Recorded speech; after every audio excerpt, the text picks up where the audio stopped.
C'est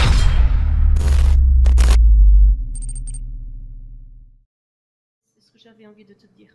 Je te remercie beaucoup, Dominique. Je te remercie à toi de me laisser cette possibilité de le dire. Mais je t'en prie, je t'en prie. Ouais, c'est un message super important que t'as donné. Je peux que valider le discours, effectivement. Juste un petit, et là pour le coup ça me concerne moi, c'est juste sur la hache de guerre. En réalité, les musulmans de France, concrètement, ils n'ont pas de hache de guerre à enterrer, parce que pour nous, on n'est pas en guerre. Je veux dire, les musulmans n'ont aucun intérêt à être en guerre, ni contre le gouvernement d'ailleurs, encore moins avec leurs concitoyens, avec qui on vit depuis toujours. Donc pour le coup, effectivement, s'il y a une hache de guerre à enterrer, j'espère que Darmanin et Macron, et en fait tout le système républicain aujourd'hui, hein, toute la classe politique dirigeante, aillent eux-mêmes enterrer leur hache de guerre. Parce qu'en réalité, les Français ne sont pas en guerre, effectivement. Nous, on est en guerre contre la bêtise, on est en guerre contre l'ignorance, on est en guerre contre, on peut utiliser le terme, la sauvagerie, la barbarie. Moi, c'est pas des termes qui me dérangent, même s'ils sont employés par des hommes politiques et par des gens des médias, très souvent malveillants.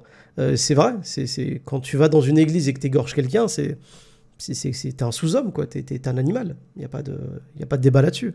Donc pour le coup, oui, la hache de guerre, j'espère que nos dirigeants l'enterreront très vite, arrêteront cette politique belliqueuse envers tous leurs concitoyens d'ailleurs, parce que les musulmans ne sont pas les seuls à subir les foudres du gouvernement. On parlait des commerçants tout à l'heure, on a parlé des gilets jaunes il y a quelques semaines qui se sont fait arracher des bras et crever des yeux, voire même qui en sont morts. Hein. Il y a à peu près 11 gilets jaunes qui sont morts, un peu plus d'une dizaine de gilets jaunes qui ont été tués à cause du ras-le-bol d'un peuple contre son gouvernement.